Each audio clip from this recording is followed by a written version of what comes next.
ಇವತ್ತು ನಮ್ಮ ಬಗಲಗುಂಟೆ ವಾರ್ಡ್ನ ಎಲ್ಲ ಪದಾಧಿಕಾರಿಗಳು ಇವತ್ತು ಮೀಟಿಂಗ್ ಸೇರಿ ನಿಖಿಲ್ ಕುಮಾರಸ್ವಾಮಿ ಅವರ 7ನೇ ತಾರೀಕು ಕಾರ್ಯಕ್ರಮಕ್ಕೆ ಜನರೊಂದಿಗೆ ಜನತಾದಳ ಕಾರ್ಯಕ್ರಮಕ್ಕೆ ಪೂರ್ವಭಾವಿ ಸಭೆ ಕರೆದಿದ್ವಿ. ವಾರ್ಡ್ ಮಟ್ಟದಲ್ಲಿ ಅತಿ ಹೆಚ್ಚು ಜನಸಂಖ್ಯೆ ಕರೆತರಬೇಕು ಅಂತ ಹೇಳ್ಬಿಟ್ಟು ಮೀಟಿಂಗಲ್ಲಿ ತೀರ್ಮಾನ ಆಗಿದೆ.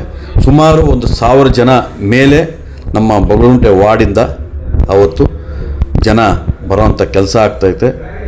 ನಿಖಿಲ್ ಕುಮಾರಸ್ವಾಮಿ ಅವರ ಕಾರ್ಯಕ್ರಮ ಯಶಸ್ವಿಪೂರ್ವಕವಾಗಿ ನಡೆಯಬೇಕು ಅಂತ ಹೇಳ್ಬಿಟ್ಟು ನಾವು ಜಾಳಹಳ್ಳಿ ಕ್ರಾಸಿಂದ ಪಾಟಿದಾರ್ ಸಮಾಜ ಕಲ್ಯಾಣ ಮಂಟಪದವರೆಗೂ ರ್ಯಾಲಿ ಮುಖಾಂತರ ಅವ್ರನ್ನ ಕರೆತಂದು ಪಾಟಿದಾರ್ ಸಮಾಜ ಕಲ್ಯಾಣ ಮಂಟಪದಲ್ಲಿ ಕಾರ್ಯಕ್ರಮವನ್ನು ಹಮ್ಮಿಕೊಂಡಿದ್ದೇವೆ.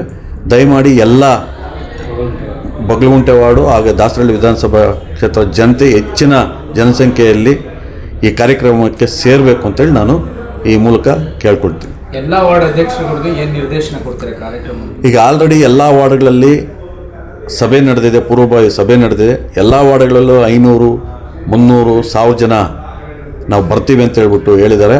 ಅವರು ಇನ್ನೂ ಹೆಚ್ಚು ಜನರನ್ನು ಕರ್ಕೊಬರ್ಬೇಕು ಅಂತ ಹೇಳ್ಬಿಟ್ಟು ವಾರ್ಡಿನ ಅಧ್ಯಕ್ಷಗಳಿಗೆ ಹೇಳಕ್ಕೆ ಇಚ್ಛೆ ಪಡ್ತೀನಿ. ನಿಖಿಲ್ ಕುಮಾರಸ್ವಾಮಿ ಅವ್ರನ್ನ ಯಾವ ರೀತಿ ವೆಲ್ಕಮ್ ಮಾಡ್ತೀವಿ?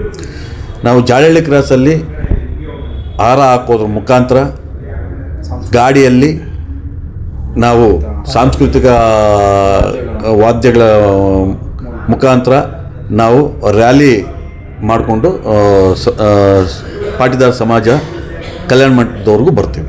ಪಕ್ಕ ಏನಕ್ಕೆ ಅಂತೇಳಿದ್ರೆ ಯಾರೋ ಎಲ್ಲೋ ಹೋಗ್ಬಿಡ್ತಾರೆ, ದಾಸರಹಳ್ಳಿಯಲ್ಲಿ ಏನೂ ಇಲ್ಲ ಅನ್ನೋರಿಗೆ JDS ದಾಸರಹಳ್ಳಿಯಲ್ಲಿ ಯಾವ ಮಟ್ಟಕ್ಕೆ ಇದೆ ಅಂತ ಹೇಳ್ಬಿಟ್ಟು ಈ ಕಾರ್ಯಕ್ರಮ 100% ಹೇಳುತ್ತೆ. ಅದು 7ನೇ ತಾರೀಕು ಸಂಜೆಗೆ ಎಲ್ರಿಗೂ ಗೊತ್ತಾಗುತ್ತೆ.